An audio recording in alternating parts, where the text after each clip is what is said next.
Brestois, Brestoises, premier week-end de la saison où il n'y a pas de défaite du Stade Brestois et ça c'est quand même une bonne nouvelle. Bienvenue pour ce 46e épisode de Brest On Air où comme d'habitude je suis rejoint par Yann et Fanch, évidemment les deux... Les tauliers, on va dire, les tauliers de ce podcast. Fanch qui était très incertain jusqu'au dernier moment, mais finalement il peut tenir sa place pour votre plus grand plaisir. Comment vas-tu, Fanch ? Eh ben, ça va très bien. Non covidé, ce n'est pas pour ça que je suis incertain, mais tout va très bien. Bonjour à tous.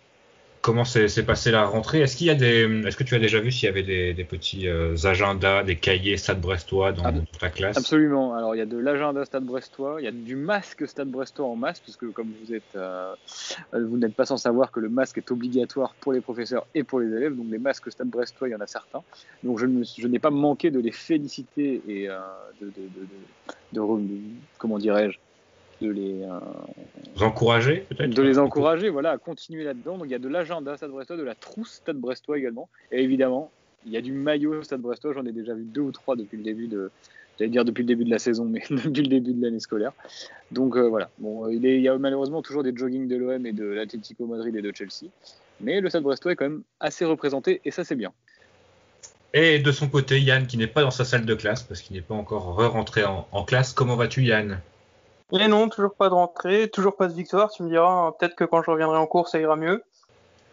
Alors, un gros programme pour ce 46e épisode de ce podcast, puisque donc la semaine dernière, on était tous un peu occupés par nos activités diverses et variées, notamment toi, Fanch, et moi de mon côté. Donc, on n'a pas réussi à se rassembler pour trouver un créneau pour enregistrer ce 46e épisode. Donc, on va revenir sur la victoire. Non, pas du tout. Non, on ne pourra pas encore dire ça pour l'instant cette saison. On va revenir sur la défaite. Donc, la deuxième défaite en 2 matchs contre l'OM, c'était donc il y a 10 jours maintenant, le dimanche soir à 21h, en prime time.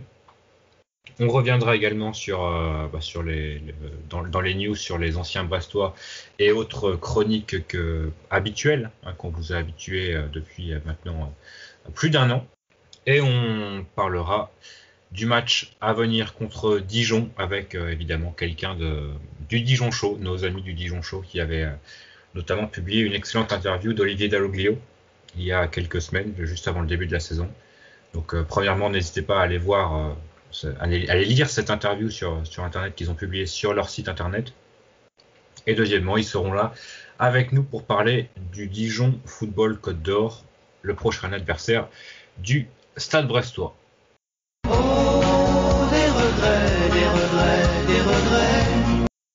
Alors oui, des regrets pour le Stade Brestois. Alors rapidement, pour vous remettre un peu dans le bain, je vais présenter les compositions d'équipe et le film de la rencontre. Alors Brest se présentait dans un 4-4-2 avec Larsonneur dans les buts, Pierre-Gabriel Duverne, Bal, Perrault en défense, Honora, Diallo, Belkebla, Fèvre au milieu de terrain et Cardona et Charbonnier en pointe puisque ça ressemblait plus à un 4-4-2 qu'à un 4-2-3-1.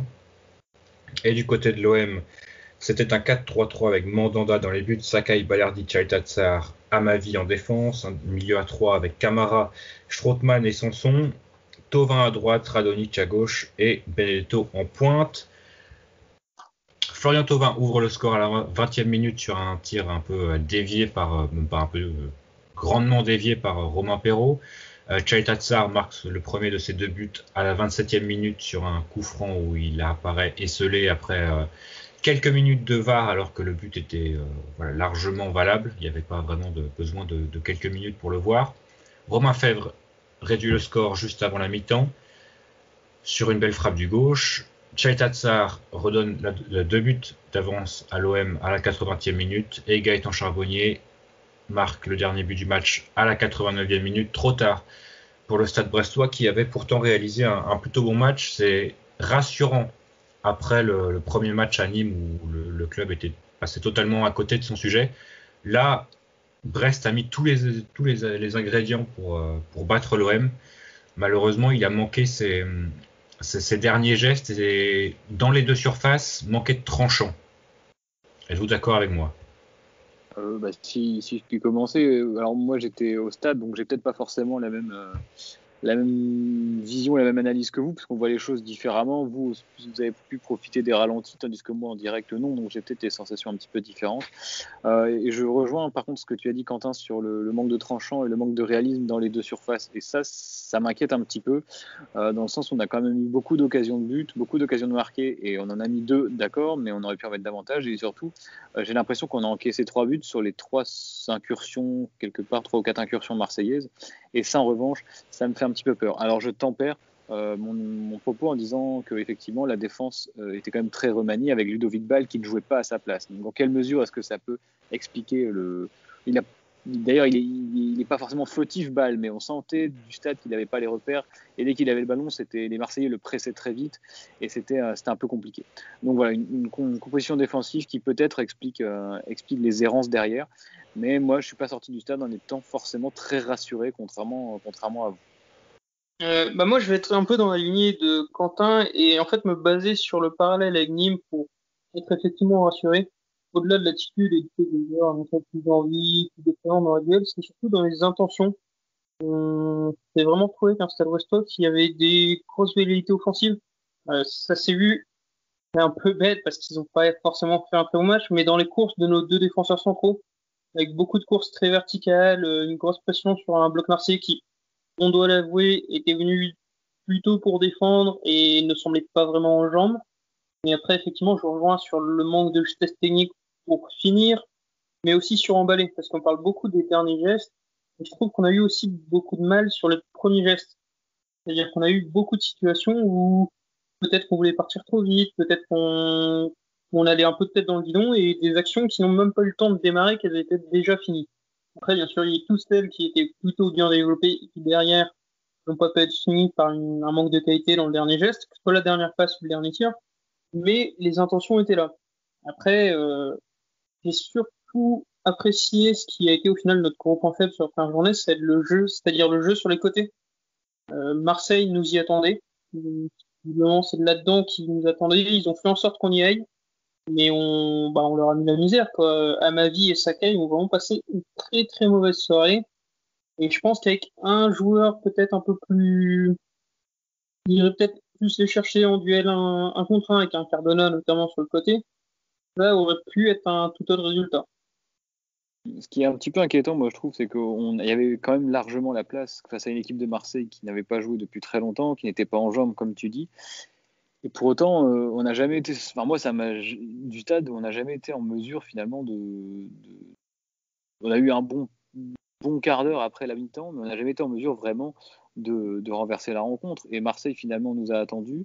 Marseille a fait le dos rond et sur sa seule occasion de la deuxième mi-temps a planté le troisième but. C'est un petit peu frustrant pour l'équipe qui a essayé, mais je trouve qu'on manque vraiment de qualité individuelle. Romain Fèvre en a montré certaines, mais sinon, que ce soit Franck Honora ou Cardona à ce poste tout seul devant, je ne suis absolument pas convaincu. Et le recrutement d'un attaquant, s'il se précise avec la personne de Mounier, si je ne dis pas de bêtises, pourrait faire le plus grand bien à l'équipe. Parce que Cardona, sur un côté, c'est là qu'il se montre, je trouve, le plus efficace, le plus tranchant et le plus dangereux surtout. Un autre point sur lequel il faudrait travailler sur la semaine à venir, je pense que c'est quand même la gestion de nos temps faibles. Tu me diras, contre Nîmes, on n'a pas eu le moindre temps fort, mais contre Marseille, au final, au premier mi-temps, on prend 2 buts sur leur seul temps fort, c'est-à-dire notre seul temps faible. Et assez gênant de pas savoir effectivement faire le dos rond. Est-ce que c'est un manque d'intelligence, pas de capacité de réduire la voilure, de mieux gérer? Peut-être aussi un manque de réussite, hein, ça peut arriver. Et c'est le point inquiétant au final que je ressors de ce match-là. Et ce qui est aussi inquiétant, c'est que ça peut être aussi pour la confiance de l'équipe d'encaisser 6 buts en 2 rencontres.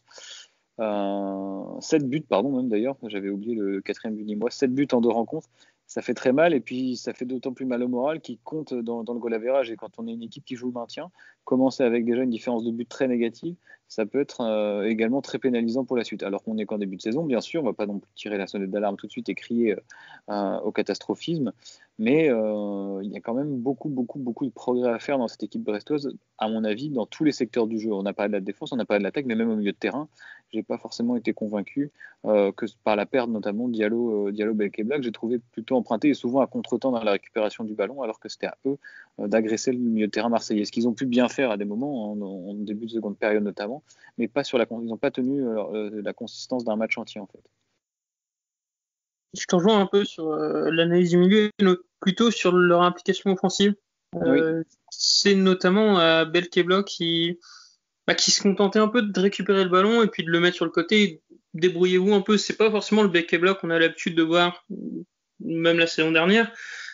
C'est d'un côté, je me dis que Belkebla, on le connaît, il va finir par revenir à son vrai niveau, mais de l'autre, faudrait pas que ça tarde trop.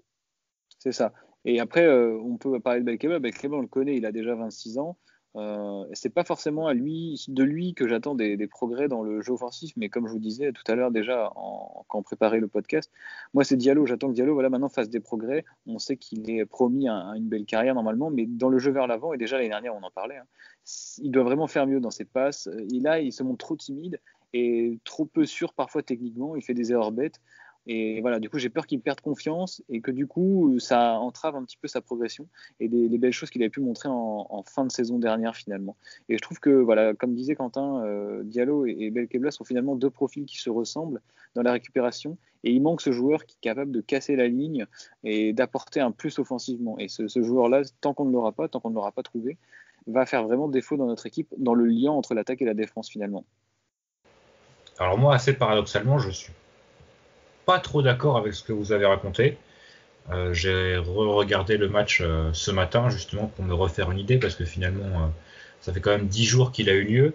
Donc pour me rafraîchir la mémoire, j'ai décidé de re-regarder le match et confirmer ou pas l'impression que j'avais eue, qui était quand même plutôt très bonne lors de ce dimanche soir. Et j'ai trouvé une équipe brestoise très dynamique. Alors évidemment, il y avait relativement pas mal de déchets techniques, notamment dans les transmissions vers l'avant, mais c'était compensé par beaucoup de pressing. Pour moi, on était vraiment sur la quintessence de ce que peut faire, de ce que peut proposer Olivier Dalloglio en tant qu'entraîneur, c'est-à-dire qu'il y avait beaucoup de pressing qui était très haut et très intense. Hein. Régulièrement, on avait 2 voire 3 Brestois sur le porteur du ballon marseillais, et ça c'est quand même une bonne nouvelle, notamment comme tu l'as mentionné Yann, après la première défaite contre Nîmes. Ça veut dire que les joueurs n'ont pas abdiqué, et ils n'ont pas abdiqué que ce soit à 0-2 ou à 1-3, ce qui je trouve est une bonne nouvelle quand on sait qu'on va jouer le maintien. Donc ça c'est quand même plutôt positif. On s'est quand même créé pas mal d'occasions, 19 tirs à 6 malheureusement sur les 19 tirs et 7 pour Marseille. Sur les 10, on a autant de tirs cadrés que les Marseillais, c'est-à-dire 4. Donc à ce niveau-là, il y a quand même un déficit dans la finition qui est assez dramatique.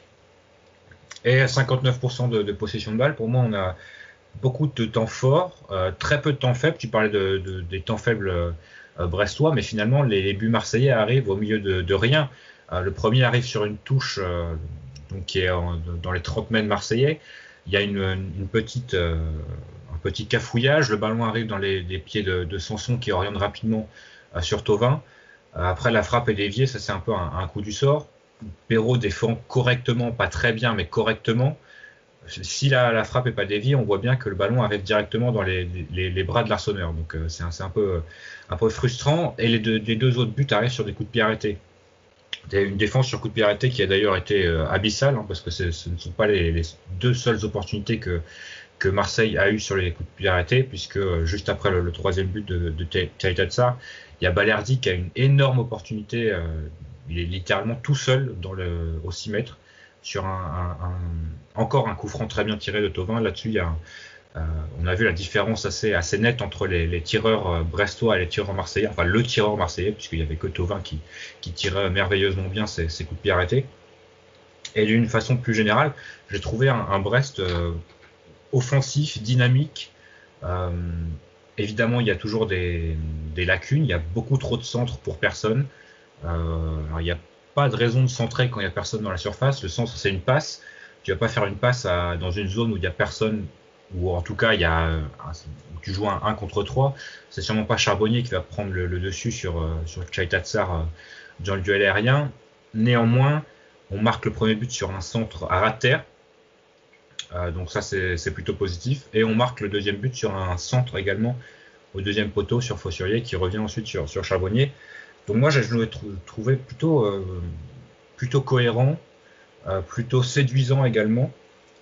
Très bon dans le pressing, très bon dans les transitions. On a été très dangereux lorsqu'on a récupéré le ballon vite et haut. Voilà, pour moi, il y a pas mal de points sur lesquels c'était très intéressant. Et maintenant, il faut attendre de voir, face à un adversaire qui est plus en forme physique que l'OM, qui avait quand même des déficits de préparation, qui n'avait pas joué encore de la saison et qui avait manqué quelques matchs amicaux, à qui il manquait notamment un Dimitri Payet, par exemple, qui leur aurait apporté certainement beaucoup plus de maîtrise technique.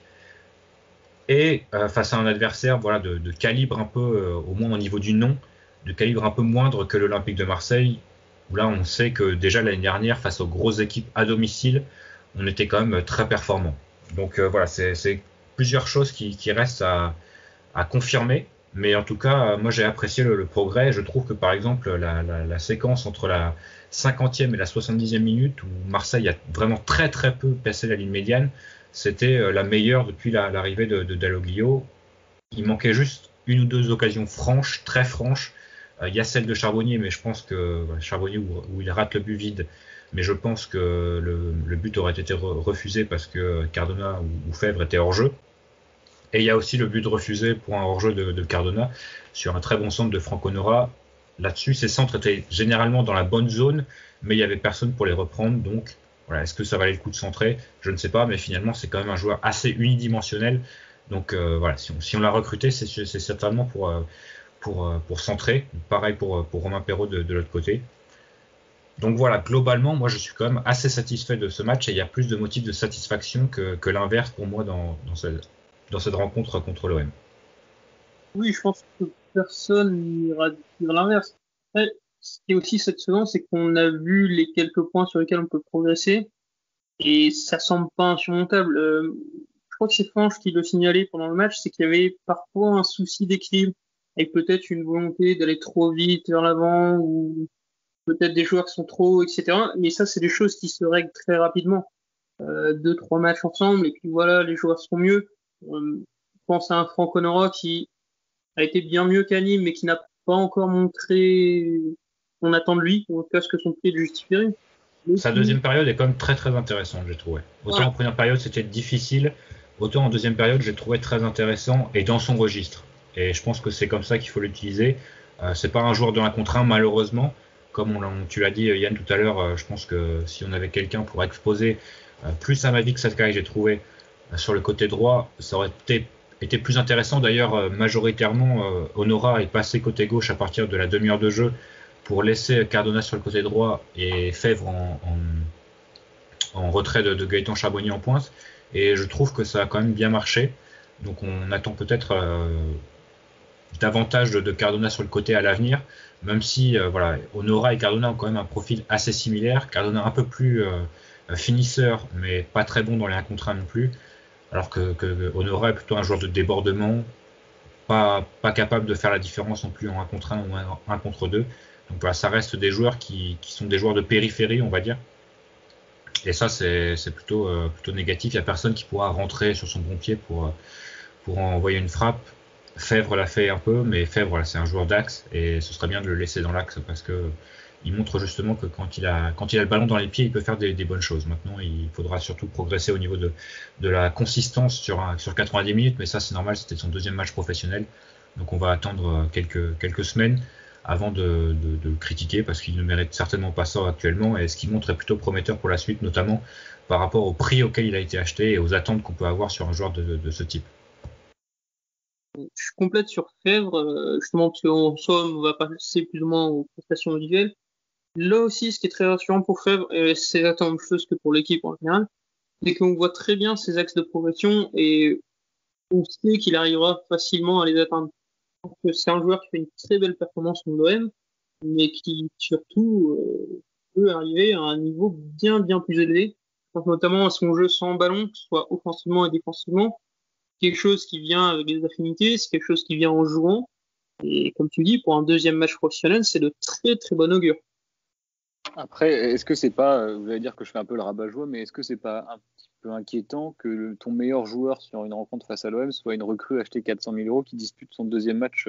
Est-ce que ça trahit pas quelque part un petit peu un échec des tauliers, que ce soit Charbonnier, que ce soit Duverne, que ce soit peut-être Belkebla ou même Larsonneur dans les buts? Est-ce que ça traduit pas un petit peu le fait qu'ils soient passés eux à côté de leur match?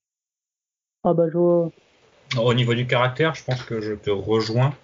Euh, ouais, enfin, Duverne n'a pas été foncièrement mauvais. En fait, sur le premier but, de Chaitața, en tout cas, on ne sait pas vraiment qui est au marquage du Croate. Du coup, il se retrouve un peu dans un no man's land. Il essaye de choper la balle de la tête. Après, sur le deuxième, il est vraiment battu physiquement et il peut rien faire, quoi. C'est un peu à l'image de. J'avais fait la comparaison Hummels Varane en 2014. Voilà, il y avait un mec qui est très très fort physiquement, qui est grand, qui est costaud, face à un défenseur qui est finalement pas très grand pour son poste et pas très costaud non plus. Mais il n'a pas été mauvais, mais en tant que capitaine, on l'a pas au jeu. Enfin, en tout cas, je l'ai pas vu. Toi, peut-être que tu l'as vu un peu plus, Fonge, puisque tu étais au match. Je sais pas si tu l'as regardé un peu plus avec un peu plus d'insistance que les autres. Mais est-ce que tu l'as vu haranguer peut-être les joueurs? Tu as entendu parler, vu qu'il y avait pas trop d'ambiance en tout cas. Mais par contre, au niveau des cadres, c'est vrai que après, voilà, ça reste le deuxième match, mais c'est vrai que ils ont pas été les leaders techniques qu'on peut attendre. Maintenant, il n'y a pas vraiment eu de joueur qui a surnagé dans cette rencontre. C'est plus une bonne performance collective. Euh, Charbonnier faisait son premier match, faisait sa rentrée. Il n'a pas été mauvais, même si voilà, dans son rôle de finisseur, ça ressemblait plus à celui de l'année dernière que celui de l'année d'avant. Un joueur comme Belkebla, j'ai trouvé très bon dans son rôle. Voilà, si on a pu récupérer le ballon très très haut beaucoup de fois, au moins une dizaine de fois dans les 40 mètres adverses, c'est parce que Belkebla et Diallo sont vraiment très intéressants dans ce pressing haut, dans l'anticipation des lignes de passe. Maintenant, voilà, dès qu'ils ont le ballon, il faut vite le donner à un Fèvre, à un Charbonnier pour que l'attaque puisse se dérouler de façon cohérente et de façon propre.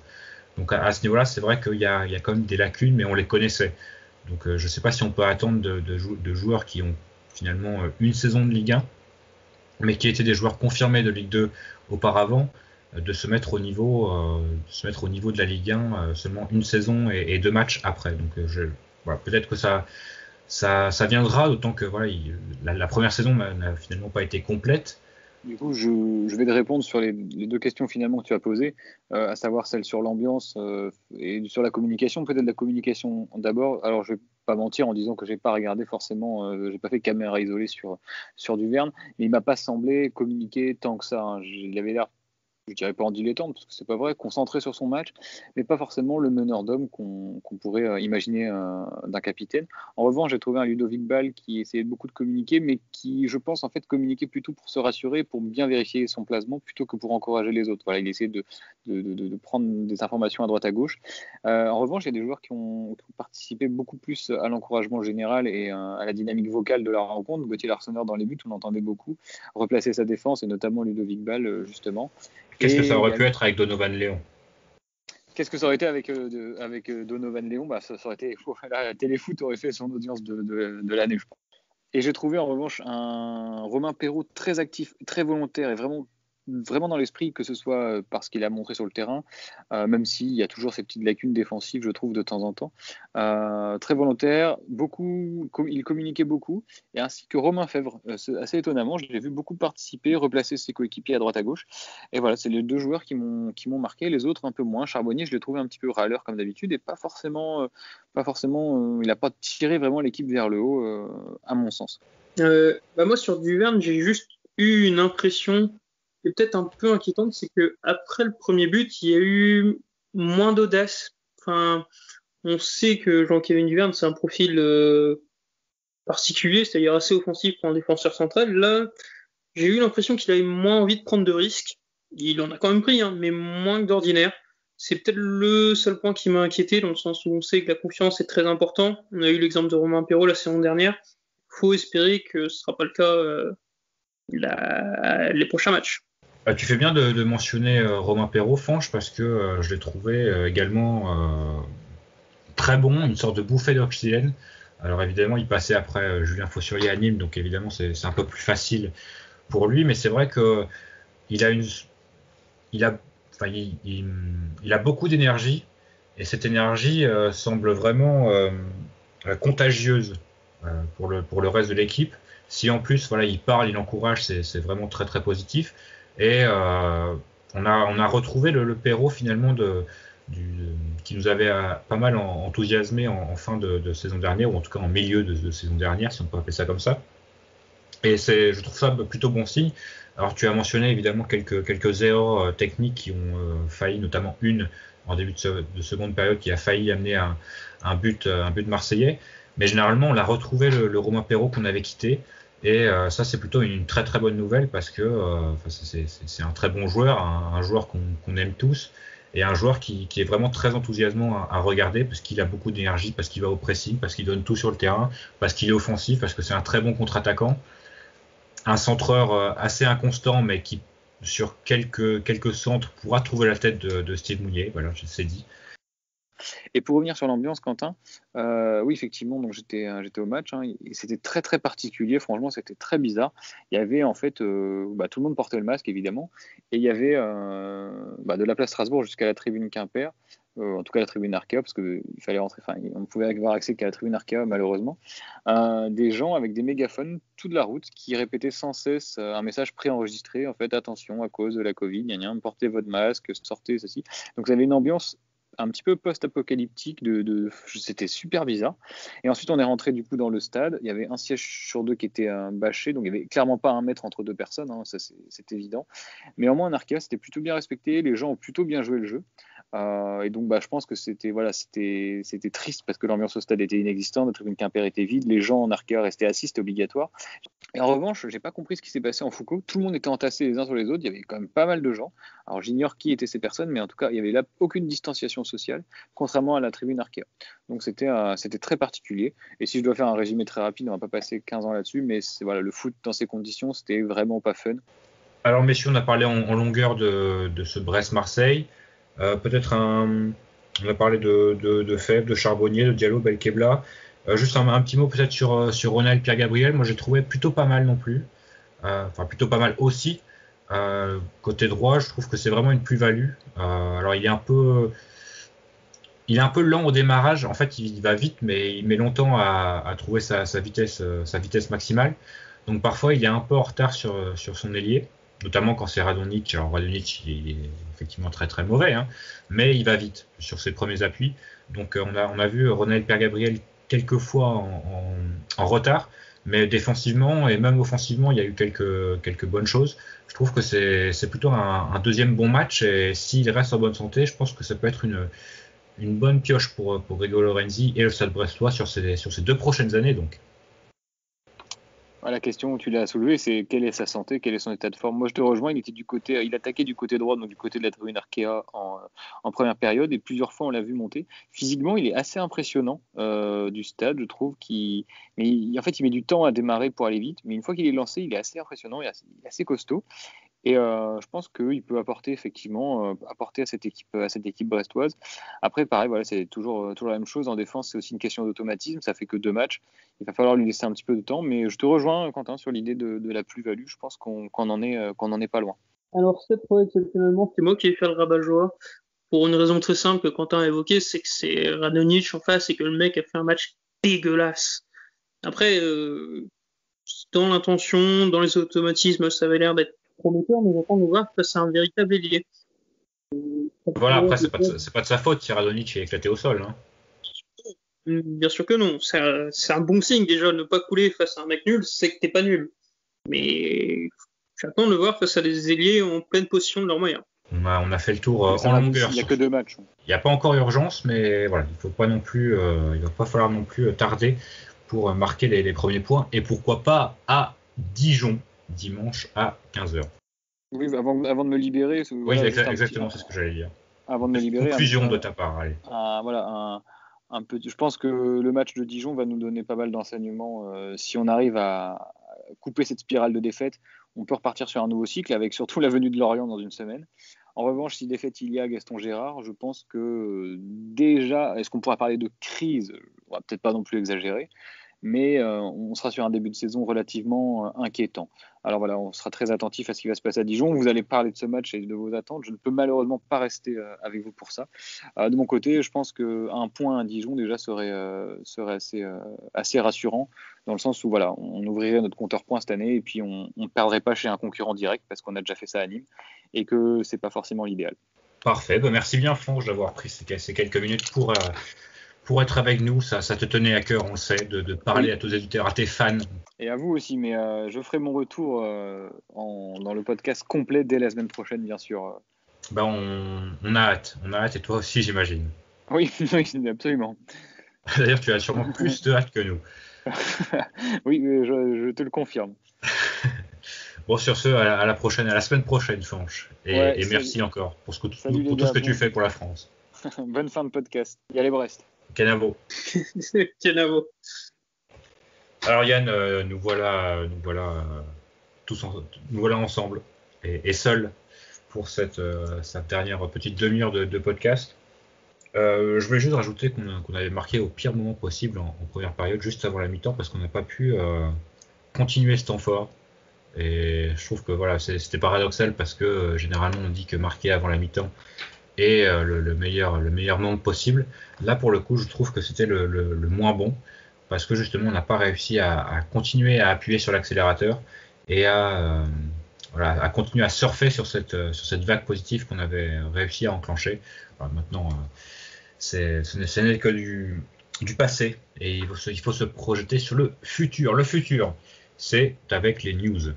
Ah, les supporters là, c'est quoi les news ce soir?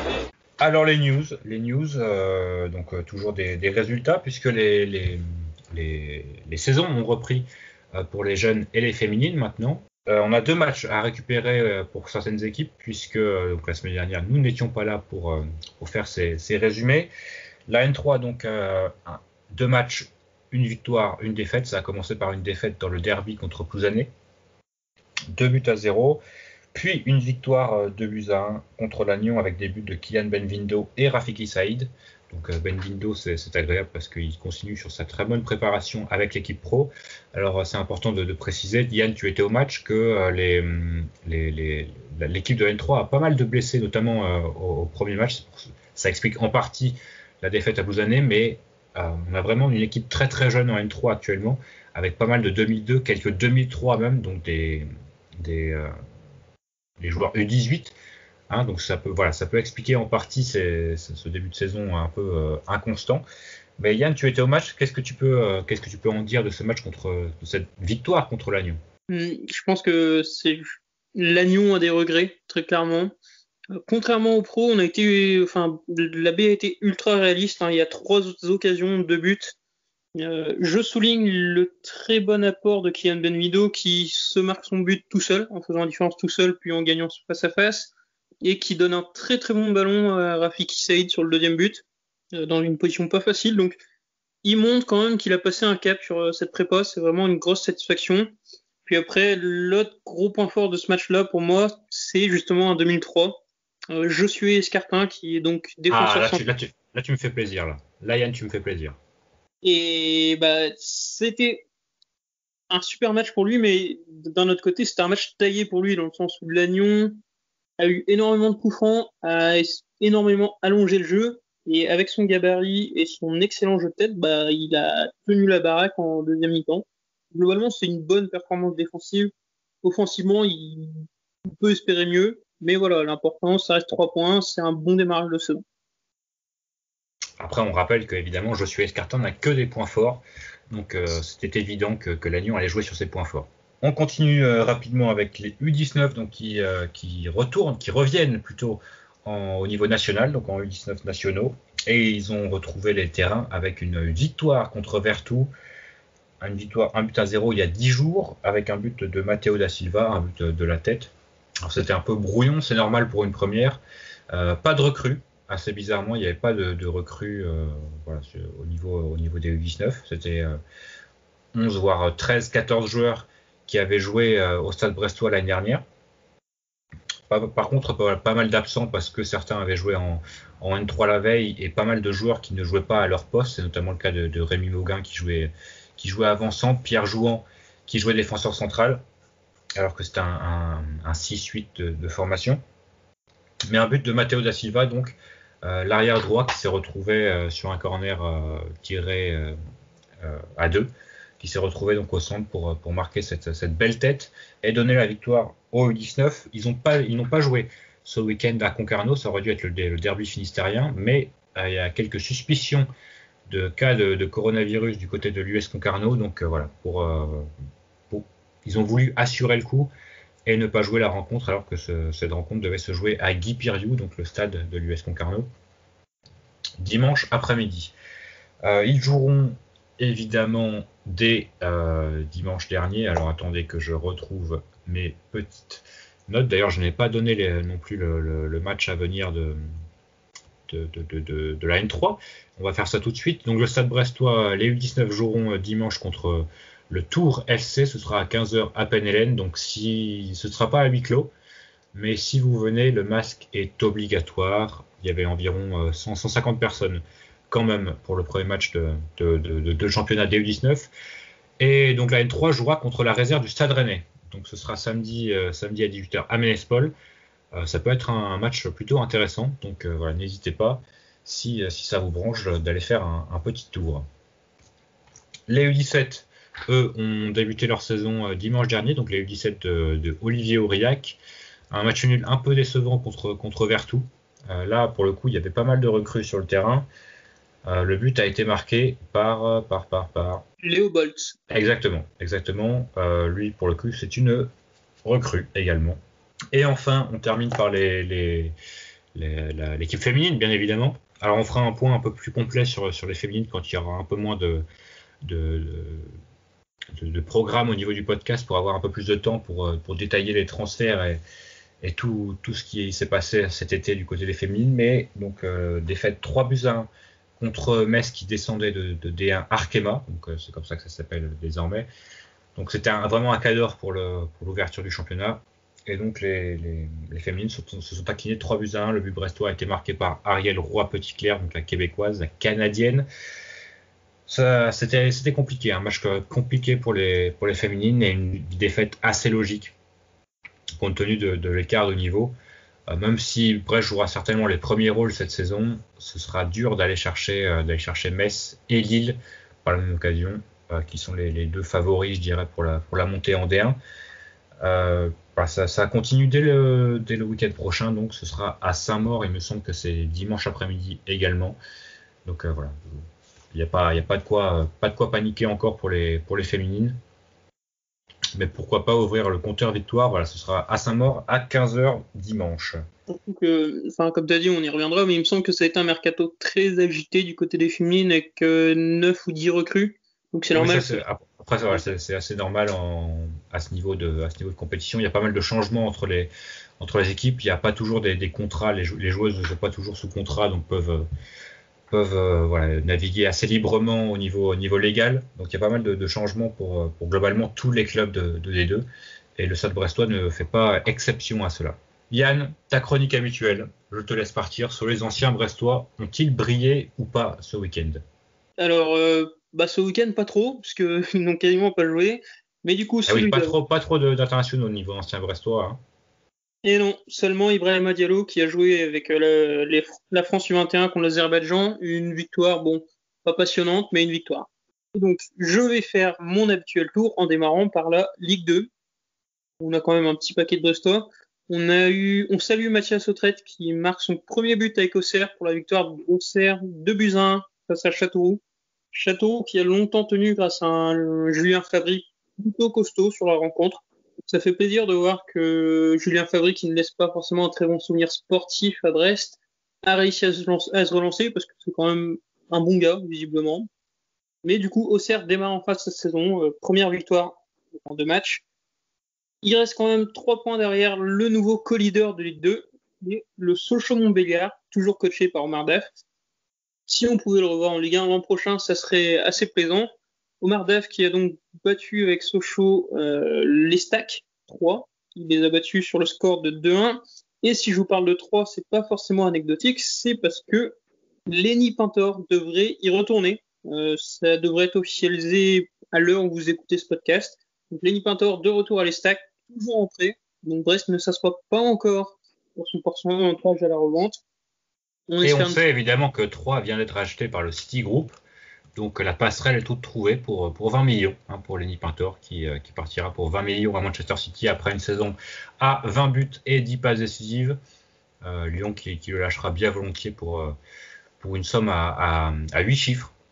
Et donc c'est Denis Le Saint qui s'en mettra plein les poches évidemment puisqu'on a 15% alors soit sur la plus-value, soit sur la revente sèche en tout cas, et on a aussi des bonus. Donc bon ça je pense que c'est un peu mort.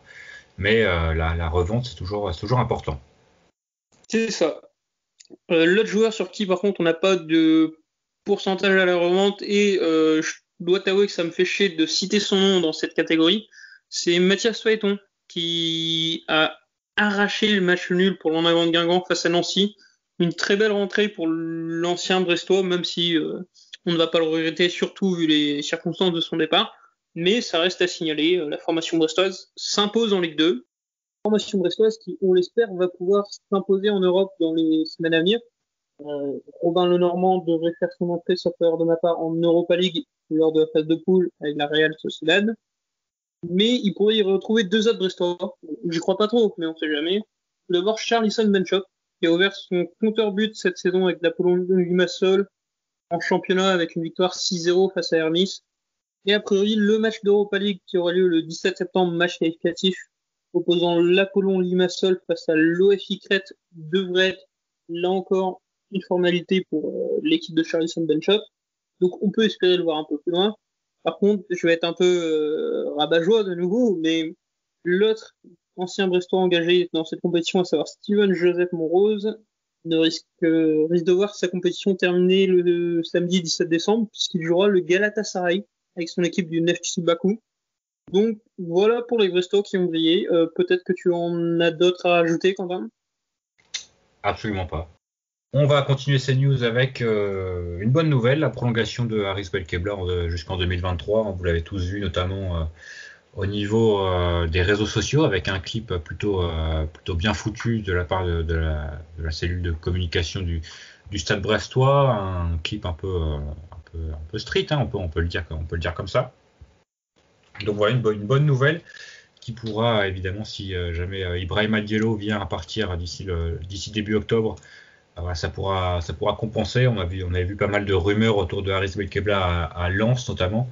Alors personne n'y croyait, mais voilà, c'est bien de voir que Haris se plaît à Brest, et que il va continuer l'aventure. C'est toujours plaisant de voir un joueur de cette qualité et de ce tempérament sous les couleurs brestoises. Et de cet investissement, parce que globalement, depuis son arrivée... gratuite, il faut le rappeler. Oui. Elle est gratuite, donc voilà, effectivement, c'était une recrue de premier choix. On continue au niveau du mercato, puisque donc que ce soit l'équipe Le Télégramme ou bien autre Manu Longeon, évidemment la légende Manu Longeon, ont annoncé la signature très prochaine, c'est peut-être même déjà officialisé normalement, en tout cas si on les croit. C'est officialisé pour Steve Mounier, donc qui arriverait du club d'Huddersfield pour 4 millions d'euros sans les bonus, donc un peu plus avec les bonus, pour une durée de 4 saisons. Donc le Stade Brestois tiendrait son attaquant de pointe. Donc chacun aura son avis. On fera un podcast spécial sur les recrues comme on a pu le faire autour de Franck Honora et de Christophe Herrel par exemple, où on aura une spécialiste d'Huddersfield, puisque on tease un peu la chose et on garde le suspense, mais on a une spécialiste d'Huddersfield dans les dossiers, donc on n'hésitera pas à sortir cette carte pour vous présenter Steve Mounier. Je pense que jusque-là, notamment sur Franck Honora, on a plutôt été juste, donc voilà, on essaiera de continuer et de faire la même chose avec Steve Mounier et pourquoi pas Lilian Brassier, qui sur l'équipe serait proche également du Stade Brestois pour un prêt avec option d'achat. C'est toujours mieux d'avoir une option d'achat quand tu fais un prêt, et d'autant qu'elle est surprenante, c'est ce que te disaient tes amis rennais.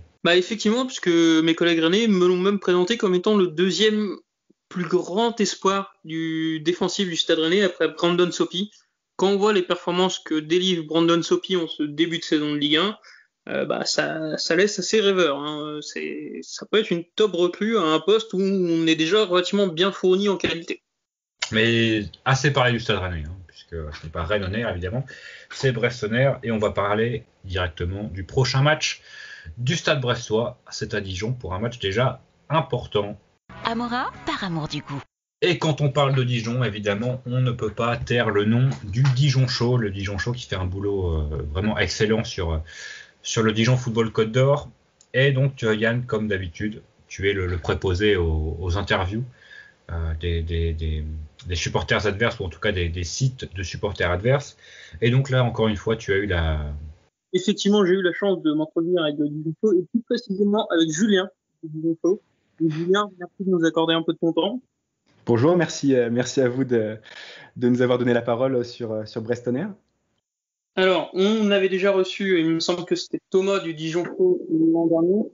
Maintenant, c'est Julien, et faut quand même avouer que depuis l'an dernier, il y a eu pas mal de choses qui ont changé au Dijon Show. Tu peux peut-être nous en parler rapidement?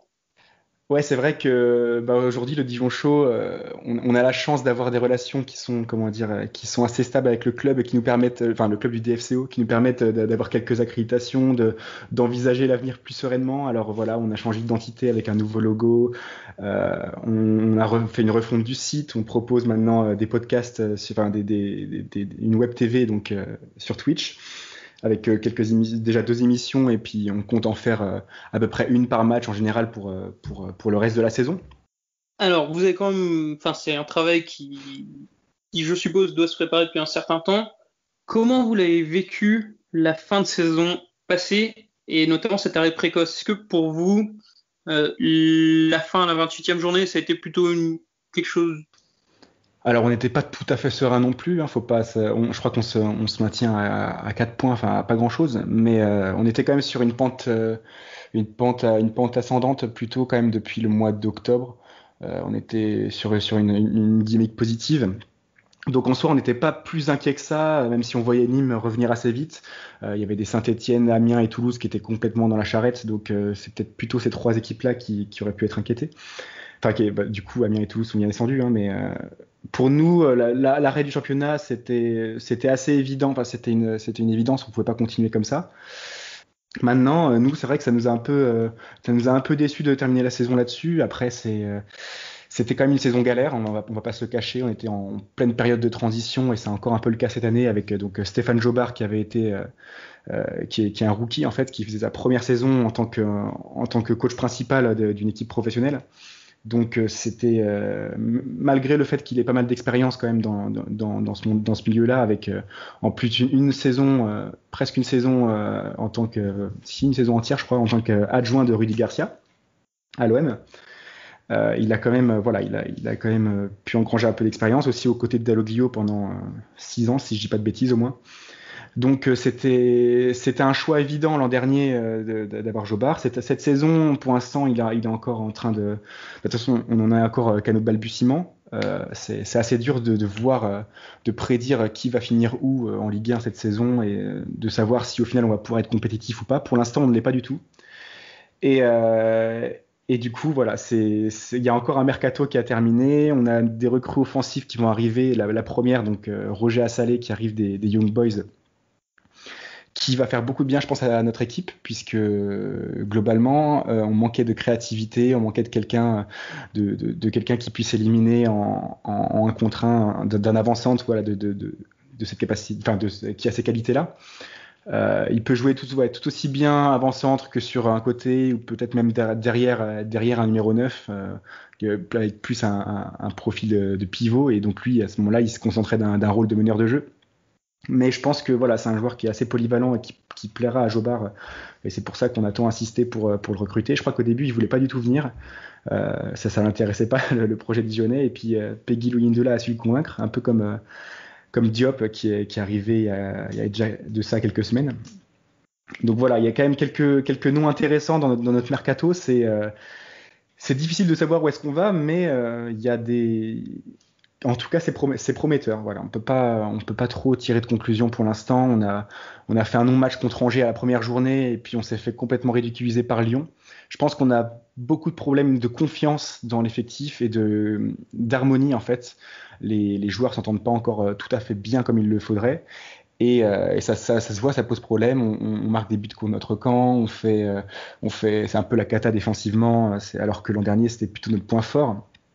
Donc même avec Gomis dans les cages et puis des cadres qui sont restés, je pense à Ekuele Manga, je pense à Ndong qui était très très bon l'an dernier. Bah, mine de rien, ces joueurs-là, ils pêchent un petit peu. Bon, c'est pas trop le cas de Gomis, mais ces joueurs-là, ils pêchent un petit peu en ce début de saison, même pendant la préparation, c'était assez décevant et inquiétant. Donc on va bien voir ce que ça donne. Voilà, en espérant que les quelques recrues qui vont arriver encore vont pouvoir nous permettre de solidifier tout ça. Et justement, tu parles de potentiel recrue à venir. Pour toi, c'est quoi la priorité pour Dijon dans la semaine à venir? C'est plutôt défensif, offensif? Ben, comme ça a été dit par le directeur sportif et puis par le coach, il manque encore au moins un élément offensif, je pense. Ne serait-ce que pour pallier aux absences de Baldé en ce moment qui est encore qui je pense ne pourra pas commencer, même peut-être pas être sur le banc contre Brest ce week-end. Mais je pense aussi, voilà, par exemple, il y a une absence longue durée, c'est Yacine Benzia qu'on avait recruté l'an dernier au mercato d'hiver, qui a au final joué 3 matchs et qui après la fin prématurée de la saison a pas pu rejouer du tout et s'est blessé à la main. Il ne rejouera pas non plus avant janvier. Je pense que c'est un joueur qui peut nous apporter, mais on ne peut pas compter sur lui pour l'instant, ni même sur un retour en forme très, très, très rapide en janvier, quoi. Faut laisser le temps, peut-être même encore une saison de repos complète. Donc au final, voilà, il va falloir au moins un joueur créatif encore en plus ou un finisseur. Je sais qu'on cherche un profil vraiment, un avant-centre qui pourrait épauler Roger Assalé toute la saison, parce que Aurélien Schedler, donc il a fait 2 bons premiers matchs. C'est peut-être une des rares satisfactions de notre effectif, Aurélien Schedler, donc recruté d'Orléans pour 1,5 million l'hiver dernier et qui était resté en prêt là-bas. Mais je pense qu'il faut quand même quelqu'un qui ait les épaules, qui a un peu plus d'expérience, qui ait les épaules pour nous faire maintenir, parce que là on est encore en mission, hein. Là, clairement l'objectif ça va être de se maintenir. Si on arrive à faire une belle saison, tant mieux, mais on va pas cracher dans la soupe si on finit à nouveau 17e ou 16e cette saison. Surtout que la concurrence elle est rude, hein, quand on voit comment les promus se renforcent, comment Brest se renforce aussi d'ailleurs. Les équipes autour de nous, les équipes de notre championnat plaisantent pas sur le marché des transferts, donc faudra pas être trop déçu, même si on est fini juste au-dessus des barrages. Et je pense aussi qu'il manque une recrue défensive. Donc là c'est plutôt quelqu'un qui pourrait jouer à la fois défenseur central et défenseur droit si possible.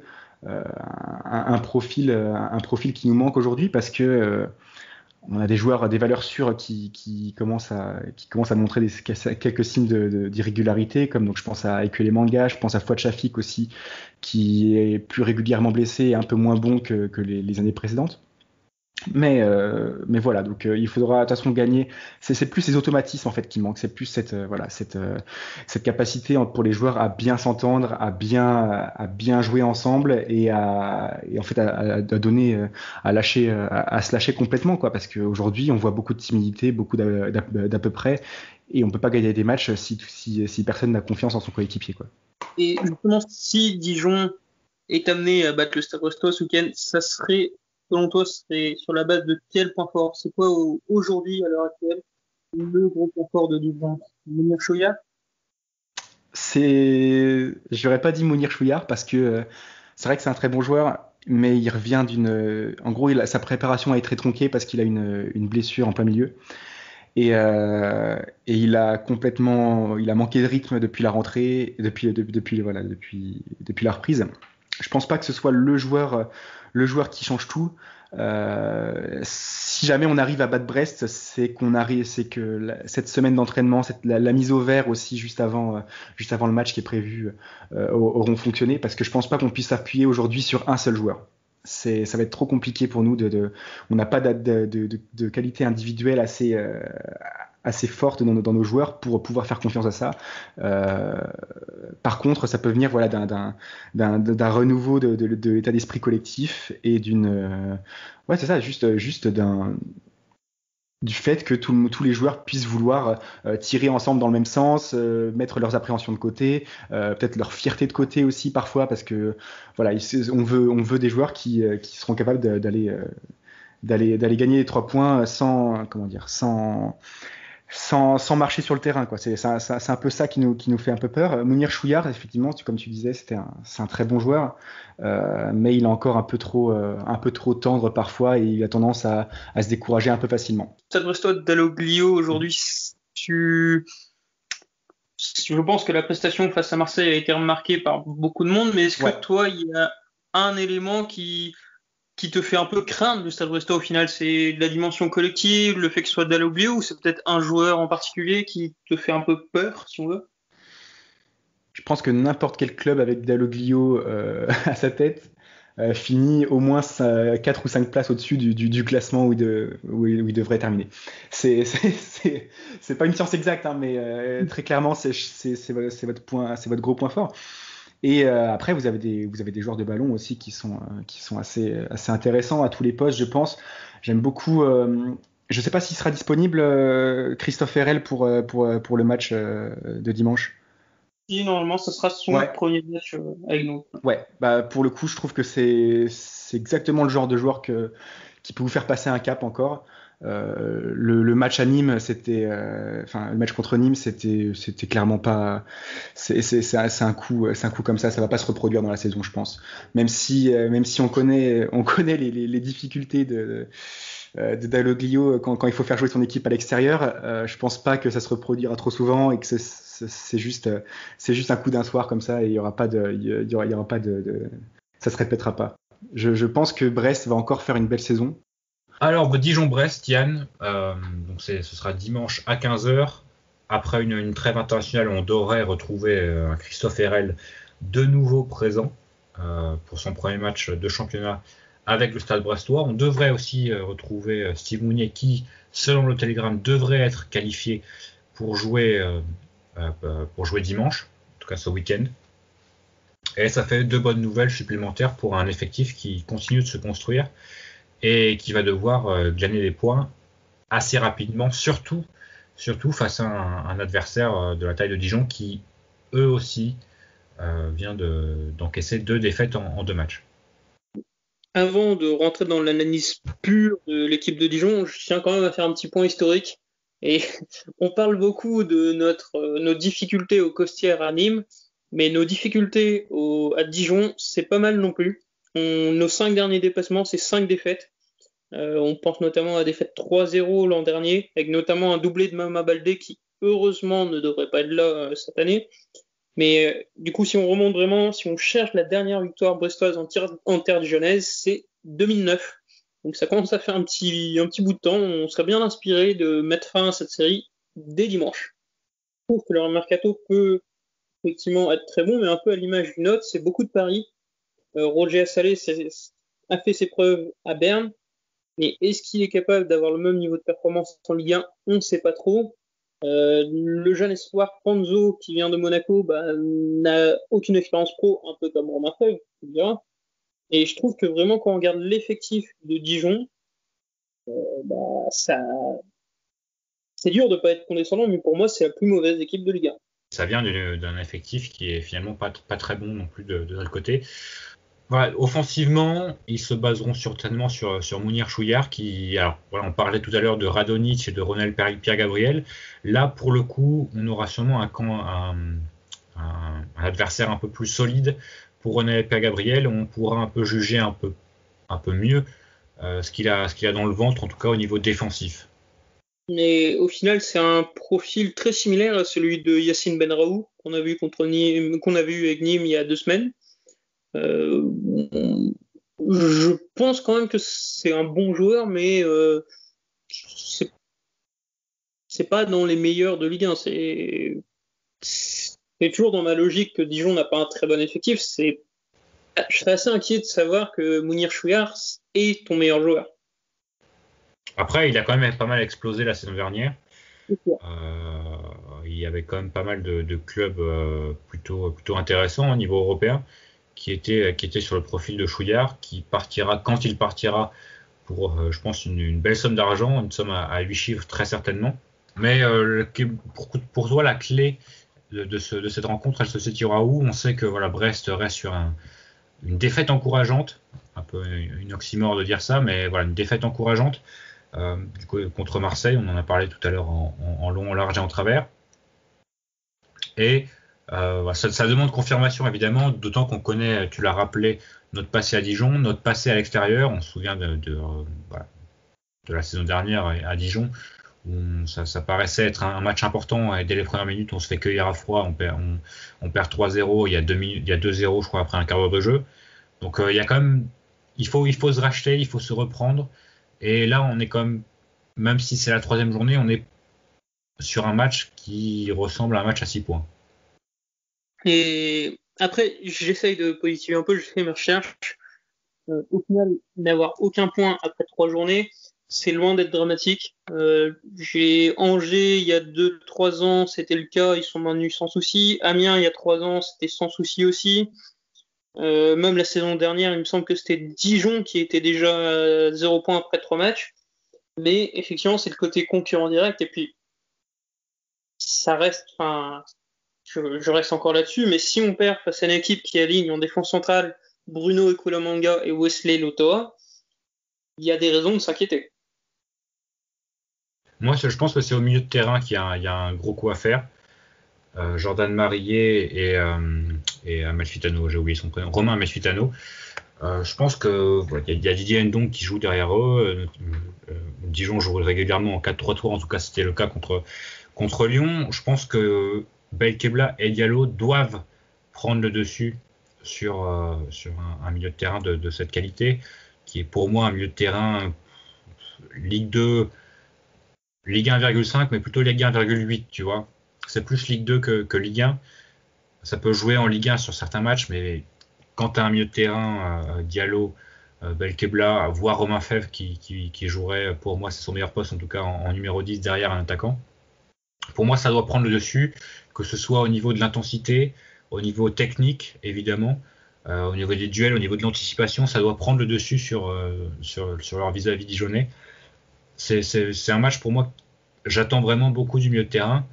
Ensuite, il y aura de quoi faire. Si tu gagnes déjà la bataille du milieu de terrain, il y aura de quoi faire au niveau des côtés, notamment au niveau peut-être de Steve Mounier, qui jouerait peut-être pas sa titulaire, puisque ça fait quand même pas mal de temps qu'il n'a pas joué un match en compétition. Je sais pas où en sont les clubs de championship dans leur préparation, mais on aura le temps de le voir d'ici là. Donc voilà, c'est pour moi, il y a vraiment la clé du match se situera au milieu de terrain.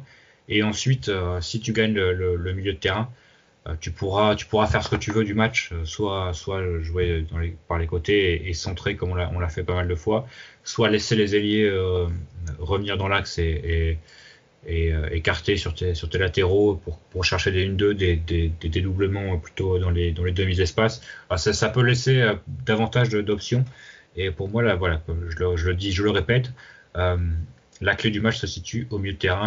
Donc comme toi, voilà, on peut perdre, mais il faudra quand même dominer la rencontre de manière assez importante.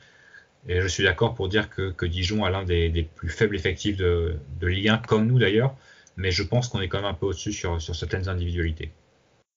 Tout à fait. Après, là où je vois peut-être un peu plus large que toi, c'est le point de le milieu de terrain.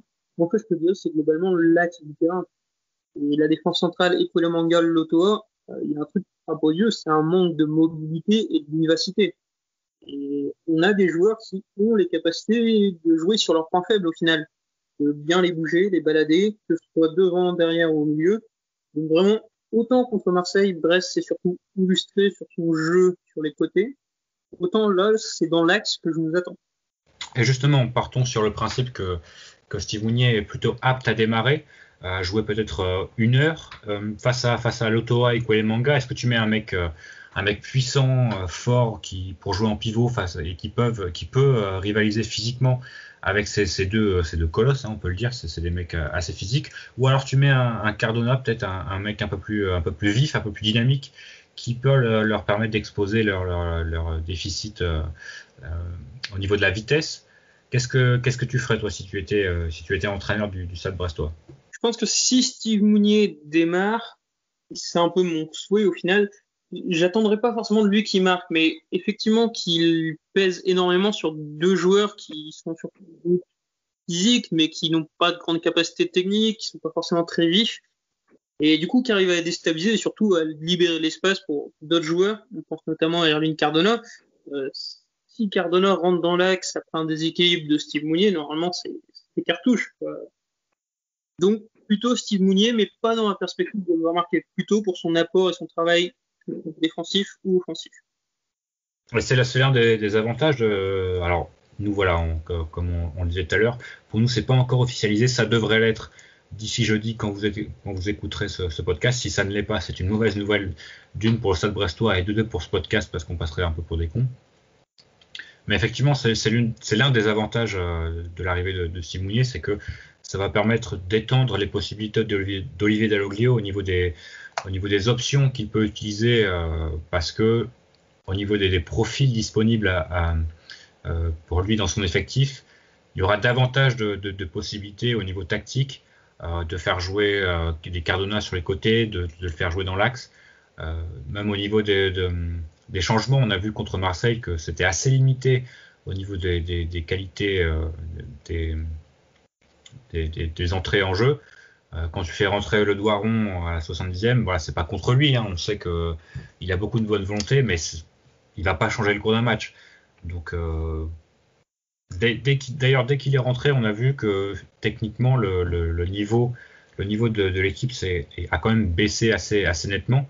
Donc ça permettra également à Olivier Dalloglio de pouvoir discuter, de pouvoir rien que de l'évoquer, davantage d'options, comme on a pu le faire là à l'instant en te demandant justement si tu allais mettre un mec plutôt physique ou un mec un peu plus vif et dynamique à la pointe de l'attaque. Donc voilà, c'est plutôt intéressant et ça permettra de pouvoir déstabiliser un peu plus facilement l'adversaire, alors que là on a quand même un jeu assez stéréotypé au niveau généralement ça va sur les côtés et ça centre pour des joueurs qui ne sont pas forcément dans la surface.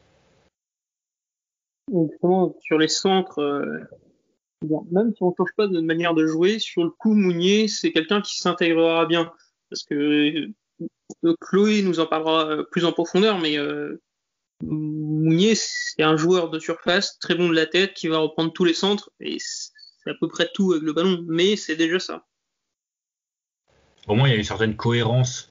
On en parlera un peu plus quand on fera le podcast, si jamais il arrive, on le rappelle. Il y a une certaine cohérence au niveau du mercato, au niveau des profils. Voilà, tu recrutes Franck Honora qui est un très bon centreur, et tu recrutes Steve Mounier qui est un bon joueur de tête et qui sera là pour reprendre les centres. Brest-Dijon, donc ce sera dimanche à 15h. Il n'y a pas besoin d'en rajouter beaucoup plus, hein. C'est déjà une présentation notamment avec le Dijon Show qui a été plutôt exhaustive. N'hésitez pas à aller voir l'interview qu'a pu donner Olivier Dalloglio à nos amis du Dijon Show. C'est sur leur site internet. Et nous, on va vous souhaiter un bon match ce week-end, hein. Yann, est-ce que tu vois Je crois que tu étais plutôt optimiste, hein, sur ce match. Oui, peut-être trop optimiste, mais je nous vois démarrer la saison, démarrer enfin notre saison et tambour battant. C'est-à-dire que je nous vois gagner par 2, peut-être 3 buts d'écart. Oula, là, si tu mets quelques euros dessus, il y a un truc à faire. Il y a un truc, tu pourras peut-être te payer un micro. Mais après, comme je le dis, comme je l'ai déjà dit, si on ne prend pas de points là, c'est pas dramatique. Par contre, on sera dos au mur pour la réception de Lorient. C'est vrai que le podcast prochain et la transition à tout trouver, ce sera pour présenter le match contre Lorient, le gros derby que pas mal de monde attend. D'ici là, on va vous souhaiter une bonne semaine, un bon week-end, un bon match. Et on espère évidemment une victoire brestoise. La semaine prochaine, Fanche sera de retour. En tout cas, on lui souhaite. Ce sera une bonne nouvelle pour nous tous. Et Yann, je te dis à la prochaine. Merci d'avoir passé cette demi-heure supplémentaire avec moi. Et Allons voilà. sur le Allez, Brest. guédons devant le petit pont, chanter la chanson, le branle-bas de la croisière, et dans la planche baleinière, Jean-Boué, notre brigadier, son bol est caplé un peu sur le côté, me rappelle mon bâtiment, c'était le bon temps, celui de mes 20 ans.